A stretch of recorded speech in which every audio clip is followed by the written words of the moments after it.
Même si c'est en guerre, il faut mourir. Un chef, le logique est universelle. Dans l'exercice militaire, c'est la vérité, je vous le dis. Bref, monsieur le président du tribunal, je ne dis pas tout ce qu'il a dit, c'est pas vrai. Mais il s'est trompé il s'est trompé et n'a rien compris de ce qui se passe parce qu'il était tous embrouillés par l'effet du mouvement et panique.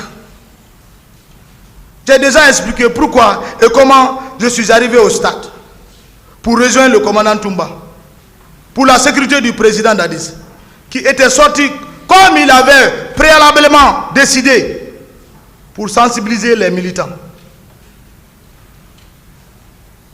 Monsieur le président du tribunal et assesseur, monsieur le procureur, monsieur Lucien Fall dit qu'il m'a vu au stade, c'est vrai, peut-être. Mais dire que c'est moi qui les a frappés avec la matraque, cela n'est pas du tout vrai. Ni un gendarme pour prendre une matraque. Oui, je ne suis pas doté de matraque, moi. Moi, je suis un commando. Je peux agir sans armes. Voilà. Matraque. On dirait un policier ou un gendarme. Pourquoi faire? C'est ce que j'ai expliqué depuis le départ, depuis tout à l'heure. Cette personne, je le cherchais. Mais je ne l'ai pas trouvé, je n'ai pas pu le reconnaître. Je les ai envoyés le président Dadis. Les bérets rouges, on les habille, on habille les soldats en bérets rouges, on fout parmi les gens, on les dirige par les gardes parallèles, ils font les massacres. Et vous mettez ça autour en protégeant dans ce que vous avez planifié.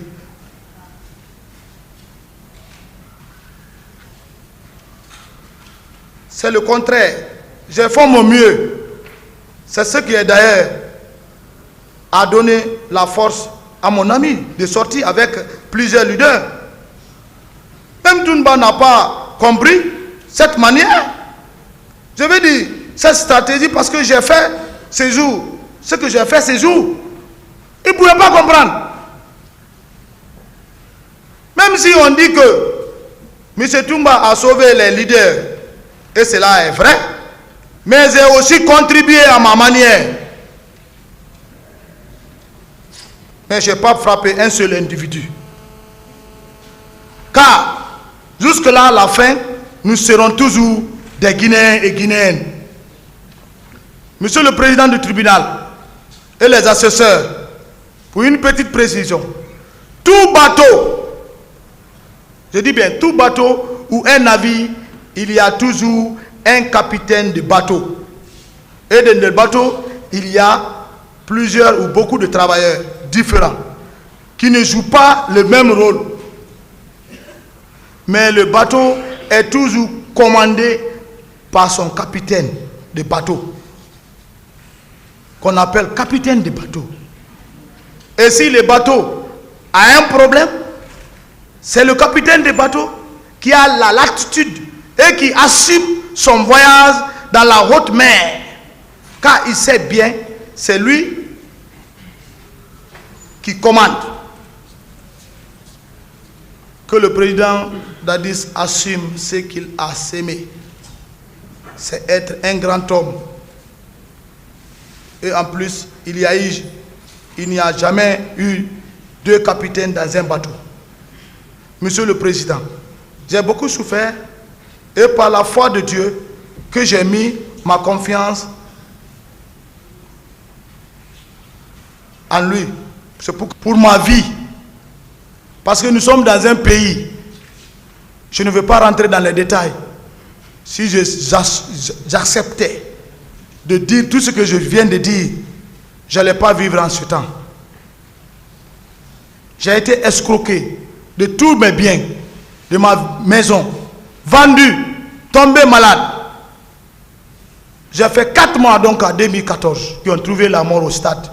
Si j'étais parmi eux qui avaient causé ces actes, je n'allais pas sortir de cette maladie.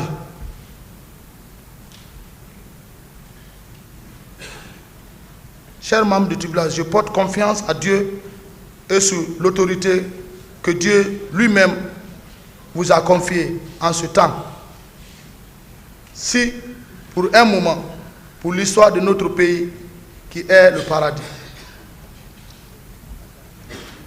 du monde, la Guinée est le paradis du monde. Il faut que les gens sachent que nous sommes dans un pays, nous devons s'unir.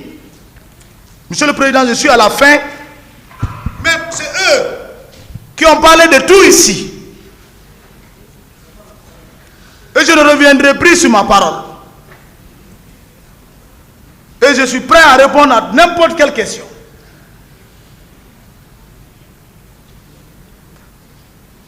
C'est ici qu'ils ont parlé du cas de Koundara. Bien sûr, vous n'êtes pas là pour le cas de Koundara, le 3 décembre. Mais c'est un événement qui est lié, les conséquences sont liées au stade 28 septembre.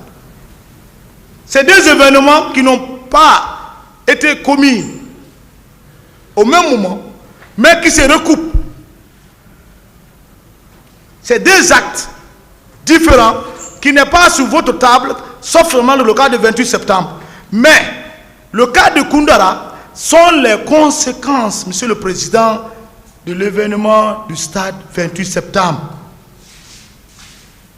Monsieur le Président du tribunal et assesseur, ici, cet événement du 3 décembre 2009, je voudrais donner ma part de vérité sur ce cas. Car si quelqu'un te peint avec de la peinture en huile, toi aussi cesse le pétrole pour te rendre ton corps pur. C'est ça la vérité. Car les mensonges et la vérité sont des lignes qui ne peuvent pas se rencontrer. Mais par finir, la ligne de la vérité reste visible et celle du mensonge disparaît.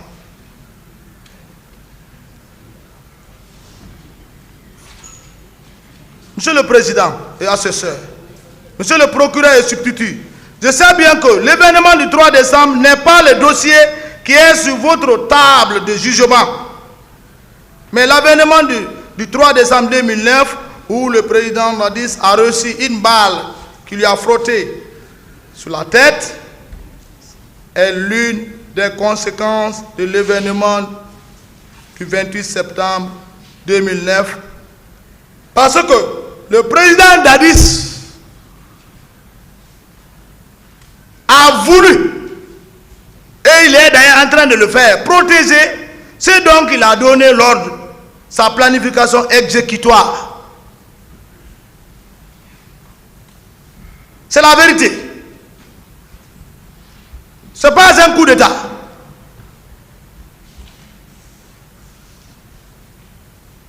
Que le peuple de Guinée soit rassuré de ça.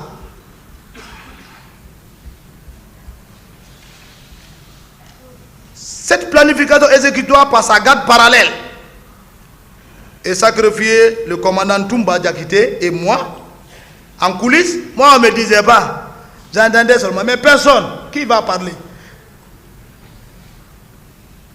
Donc porter le chapeau sur Toumba et consort. Si Toumba tombait dans leurs mains, c'était mon tour. Mais Dieu ne dort pas. Après l'événement du cas du 28 septembre 2009, moi, Marcel, d'abord, j'étais quelqu'un simple, subordonné, mais j'observais tout ce qui me semblait douteuse et très méfiant. Car le président Dadis et moi, on n'a jamais parlé de l'événement du 28 septembre jusqu'à présent, car lui-même sait dont il est planificateur. Lorsque le commandant Toumba a senti qu'on veut lui porter toute la charge de l'événement du stade 28 septembre 2009, a changé de stratégie. Et s'est senti trahi. Ça, c'est mon observation parce que j'étais à la présidence à l'époque. Imaginez-vous, je vais détailler un peu, septembre, décembre, il y a quelques mois. rien n'était mis en place. Qu'est-ce qu'il faut faire? Qui il faut chercher? Qui il faut sacrifier pour faire taire la communauté internationale? Hein? Donc, le travail là, ça se passait. Comment arrêter tel? Comment faire tel? Mais ça ne marchera pas. Ça n'a pas pu marcher. Il faut arrêter Toumba. C'est ça que moi, j'attendais. Mais personne ne pouvait pas arrêter Toumba. Oubliez Marcel. C'est ce que je dis, c'est la vérité. On a travaillé pour le président d'Addis, pour le pouvoir, et il nous a trahis. C'est fait. Et c'est fait trahir lui-même par son plan machiavélique. Si c'est Toumba et Marcel qui avaient exécuté l'ordre du président d'Addis pour le mouvement de l'avènement de l'avènement 2009, le président d'Addis n'allait pas hésiter de nous faire arrêter. Si j'entends ici dire que Toumba était lourdement armé par le président d'Addis, ça me fait rire. Un chef d'État qui a nommé quelqu'un à un poste et dit que ce dernier est lourdement armé. Cet argument ne tient pas. Quel armement que Toumba avait? Non.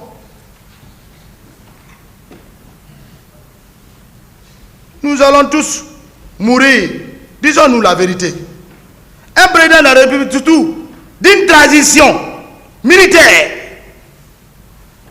chef suprême de l'armée, vient dire que quelqu'un est lourdement armé, qui n'a pas pu arrêter cette personne. C'est parce que tout simplement, c'est lui.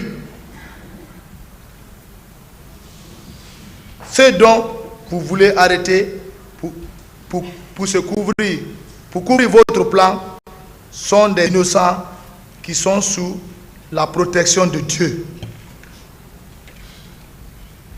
D'abord, c'est ici que j'ai appris, à la barre, il y avait la poudrière au camp Al-Faya. Quelle poudrière? Dans quel lieu?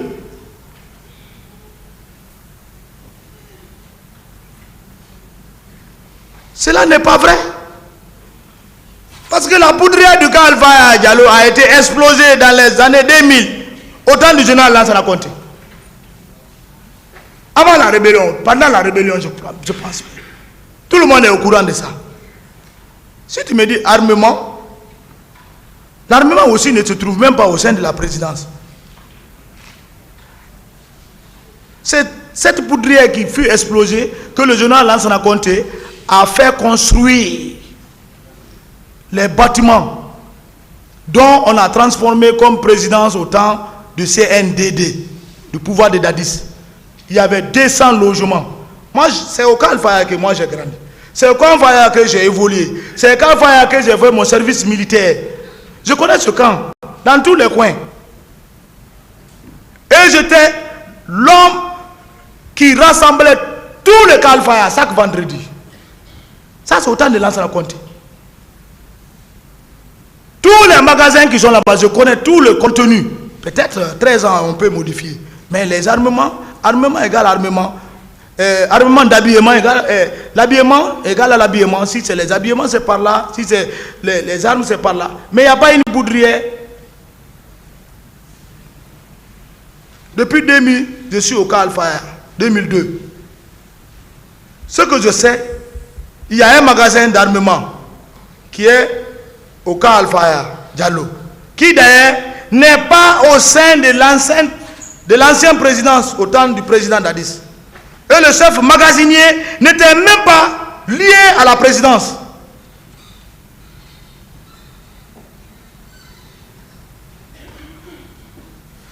C'est le service de la direction générale d'armement qui est basé au camp Samori qui a la charge de choisir le chef magasinier sous le contrôle de la haute hiérarchie militaire. Ça, c'est universel. On ne prend pas un garde-corps ou un aide du camp, on te confie le grand magasin d'armement. Ça, c'est faux.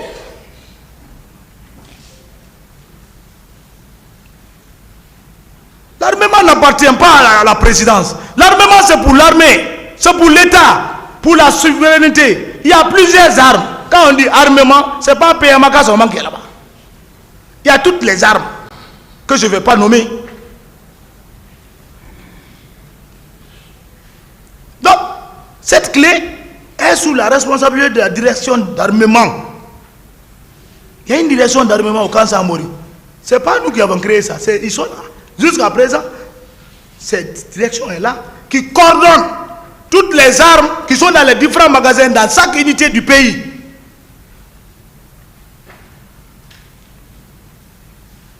Qu'on cesse de camoufler les choses pour se distraire devant la justice. Quelle peur! Il faut avoir le courage. Alors, un individu ne peut pas prendre les armes au magasin d'armement sans l'ordre de la haute hiérarchie. Ça, c'est clair. Tu ne peux pas te lever par les fils du président, ou bien neveu, ou bien commandant, ou bien aide du camp. Ouvrez le magasin là, je veux les armes. Jamais. Ça se passe par hiérarchie. La haute hiérarchie, le chef d'état-major général des armées, doit être informé, le président de la République, le ministre de la Défense, ainsi de suite. En tout cas, ça ne passera pas dans les coulisses. À plus forte, peut-être, le président de la République peut ordonner à tout moment, à tout lieu, et c'est exécutoire. Plusieurs militaires avaient même une arme avant même l'avènement du pouvoir du président Dadis. Cela soit clair.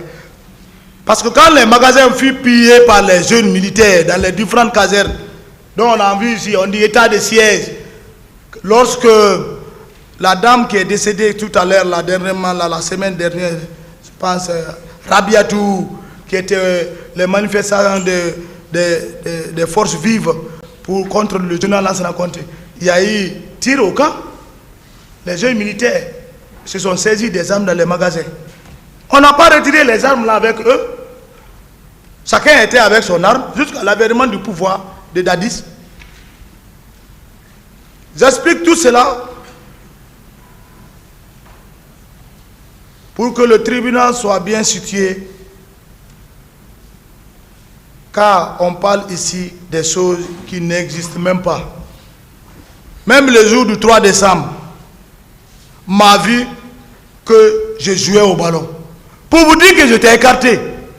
Le président Dadis est sorti. Fou! 3 décembre. Je ne sais même pas où. Moi, je ne connais même pas. Je joue au ballon. Je vous dis, moi, je suis avec la jeunesse. On jouait, c'était même, j'avais organisé un tournoi. Mon équipe était qualifiée en finale.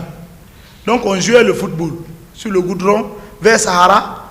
On n'a même pas su si le président est sorti. Par où il est sorti? Pour Koundara. Je ne sais même pas comment le pouvoir là marche maintenant.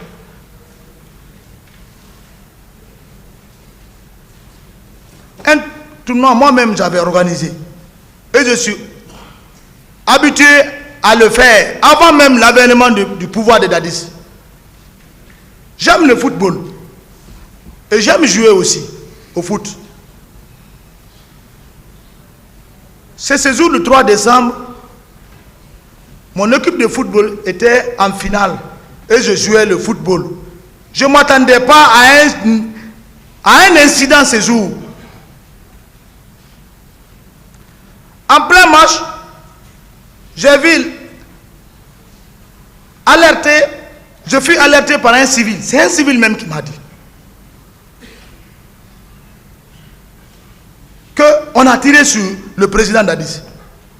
J'ai immédiatement stoppé de jouer. Et j'ai rejoint la grande cour, c'est-à-dire dans l'enceinte de la présidence, où j'habitais. Le président, où habitait le président, comme présidence, j'ai trouvé la vraie pagaille et du désordre. J'étais en maillot de foot, je suis parti directement dans ma chambre à la présidence où je me suis habillé en tenue militaire et descendre pour connaître de clair la situation et comment éviter le pire. J'ai eu à sensibiliser certains nombres de militaires, car même le colonel Piwi n'était pas encore au camp Alpha Yaya Diallo. Le rôle que j'ai joué, c'est ce que je vais vous expliquer. Je n'explique pas le rôle de quelqu'un ici. Ce que j'ai fait. Dans cette tohiboïde militaire, personne n'avait pas confiance à l'autre. La tête, on dit, le président est mort. Donc, dans cet état, personne ne va porter confiance à son ami.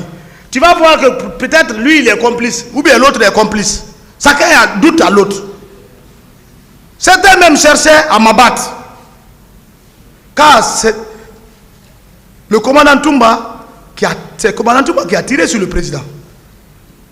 Mais, regardez Marcel. Certains disent, regardez Marcel, c'est son ami. Il fait partie. Ce groupe me cherchait coûte à coûte à m'éliminer. Immédiatement. Si j'entends les gens dire, Marcel a fait ci, Marcel qui a tué Begré, ça me ronge. Moi-même, c'est ma tête qu'on voulait.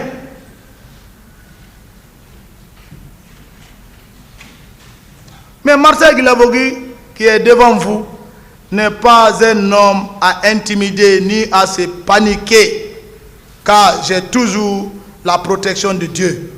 Le Saint-Esprit est la puissance de Dieu qui est sur moi. C'est pourquoi le commandant de Gaulle, paix à son âme, que Dieu lui pardonne ses péchés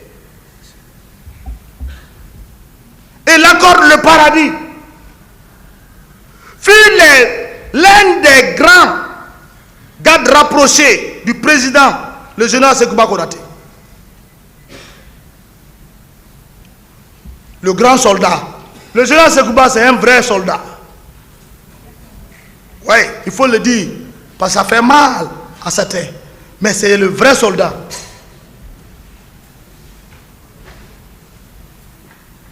Le commandant de Gaulle est venu vers moi et a voulu révolter les militaires contre moi à la présidence. Je vous dis, c'est la vérité. Pourquoi je parle avec insistance en haute voix? Il a voulu révolter les militaires contre moi.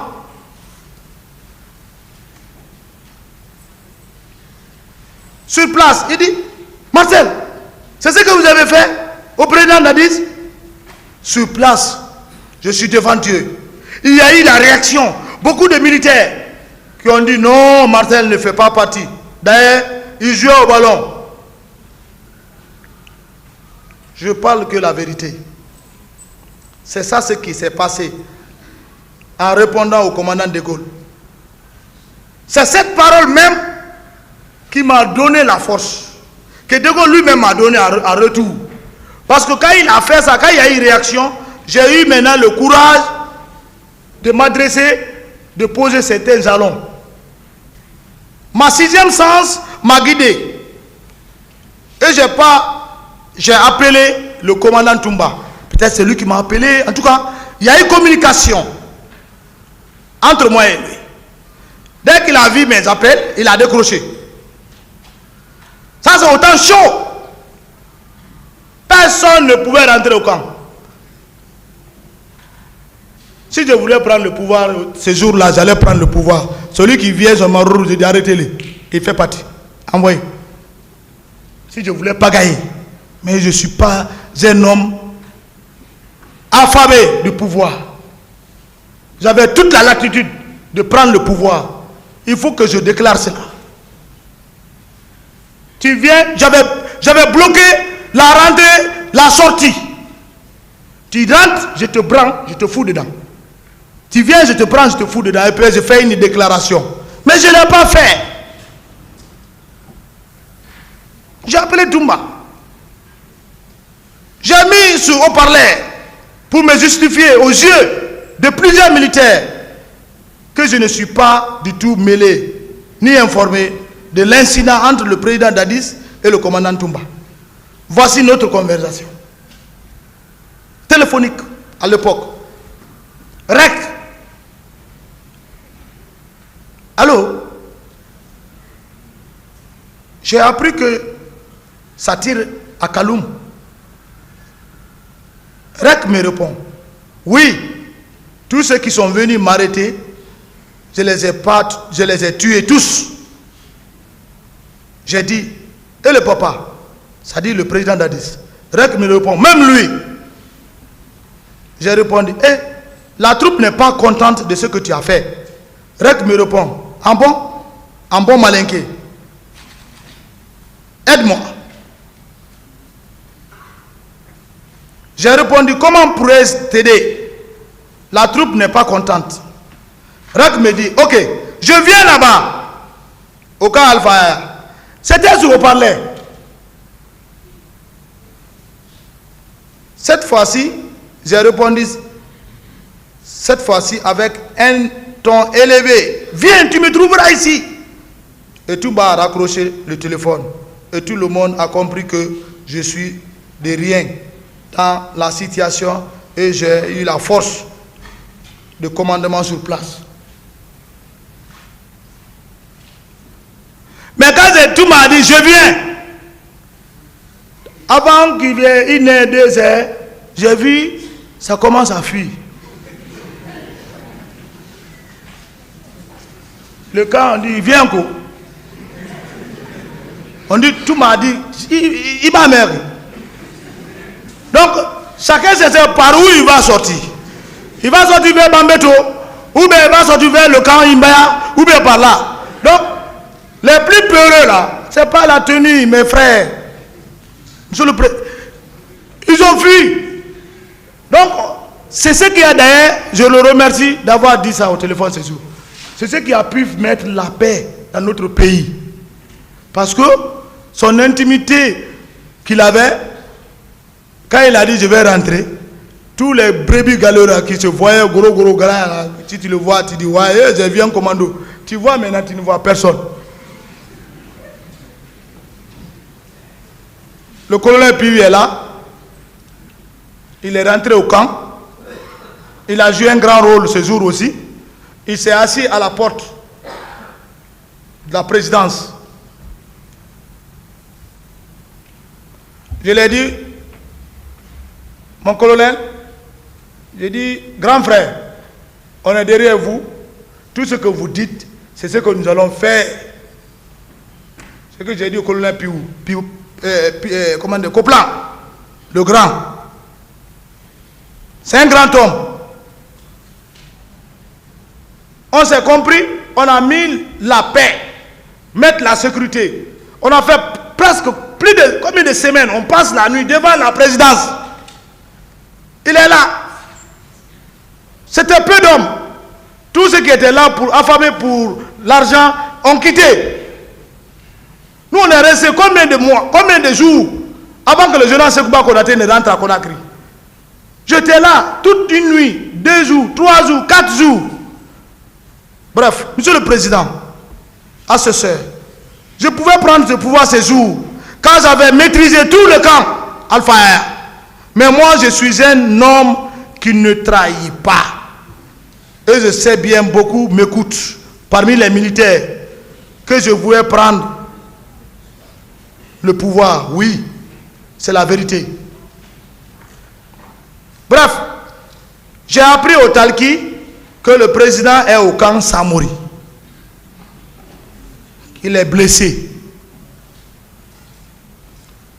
Immédiatement, il y avait une pick-up dont j'ai donné des ordres à certains militaires d'aller sécuriser le camp Samori. S'ils ne sont pas au courant, je vais les mettre au courant.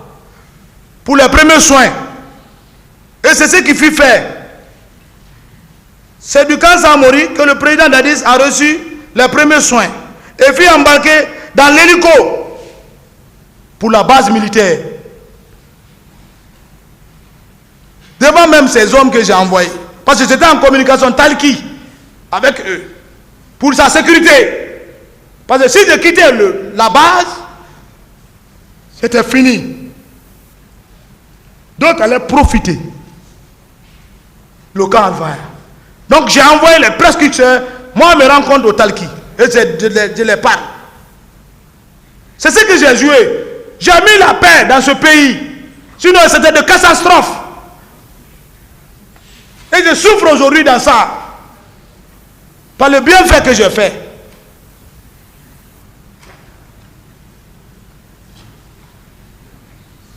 Moi, Marcel, je n'ai pas quitté le camp Al-Fayed. Je t'ai informé à la lettre de tous les mouvements du président. Je t'ai informé. Si je voulais l'anéantir, il dit, il est à la base militaire là-bas, encercle le coin. Monsieur le président, docteur Djabi, traitez-le. On le met de côté, j'annonce à la radio. Changement de pouvoir. Rien n'est sorti. Le peuple allait réclamer. Ouais, parce qu'il y a eu les victimes. C'est eux-mêmes qui allaient applaudir. Mais je n'ai pas fait. Pourquoi je souffre alors? Pourquoi je suis en prison jusqu'à présent? Le bienfait que j'ai fait est retombé sur moi. J'accepte. C'est le destin.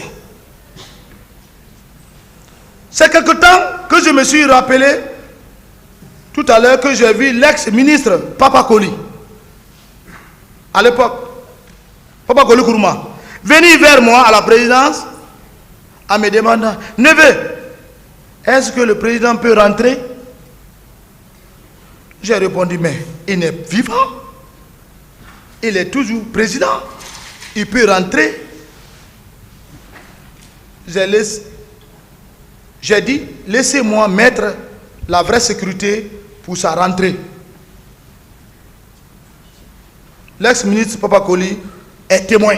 Il ne peut pas lire le contraire. C'est lui-même qui est venu me voir, vers moi, me demander si le président Nadir pouvait rentrer au camp Al-Fayed. Parce qu'eux-mêmes tous avaient peur. Est-ce qu'on peut rentrer au camp? Il était à la base arrière. Ça, c'est des camps, on dit aviation. Il ne peut pas venir vers le camp Al-Fayed, ils ne sont pas armés, c'est des aviateurs. Donc il faut venir, il faut envoyer Papa Koli pour voir comment. Il est venu vers moi, je lui ai donné l'assurance et lui-même il a compris. Les sécurités pour détromper la troupe. J'ai dit, bon, le président vient à l'hélico. J'ai dit, tous les dispositifs doivent être pris. J'ai mis certains dans les étages. Tout le monde était là, mais il connaît que le président devait venir à l'hélico. J'ai dit, bon, vous le mettez dans une petite voiture. Il rentre. Il est venu comme ça doucement, jusqu'à rentrer à la devanture de sa présidence. C'est lorsqu'il est descendu, les gens ont vu. Il avait la bande sous la tête.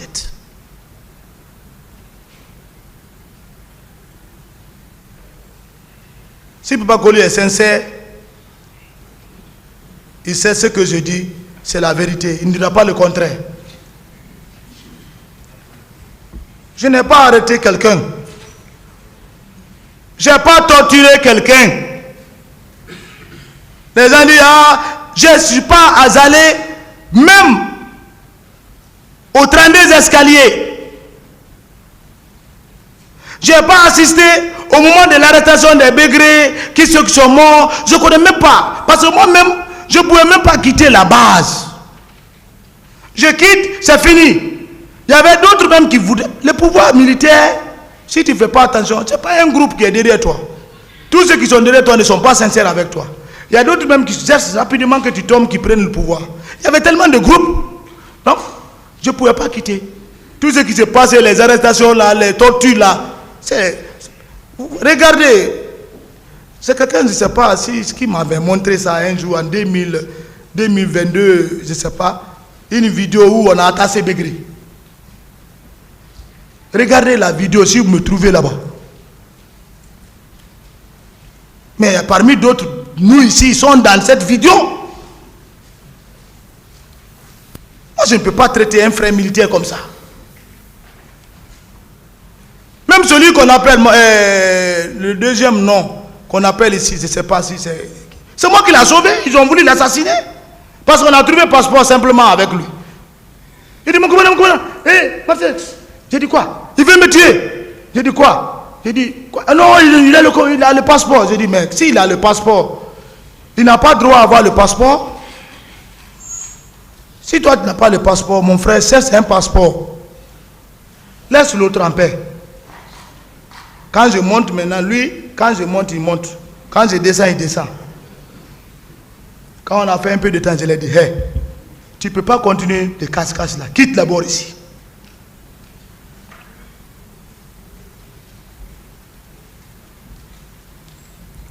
Aucun militaire ne vous dira que j'ai participé à la torture de quelqu'un.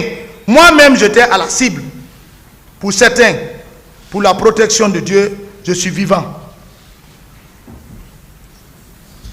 Monsieur le Président, si je prenais la parole pour ne pas abuser sur votre temps, c'est ce que, pour le moment, si j'ai oublié, au moment des questions, je pourrais répondre à certaines choses. Je vous remercie. Silence, s'il vous plaît. Le tribunal renvoie cette affaire au 11 juin 2023 pour la suite des débats. L'audience est levée.